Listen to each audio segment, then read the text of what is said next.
Is the hide read statue feature not working on the TikTok Lite app? If others can still see when you have read their messages, the option is missing, or your read statue settings aren't being saved. It can affect your messaging privacy. In this video, I will show you how to fix hide read statue on TikTok Lite. The first thing you have to do is to go to TikTok Lite app.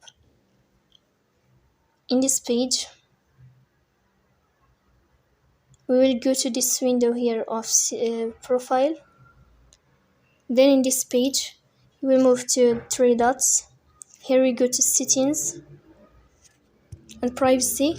Then in this page, what you will find is this window of privacy again.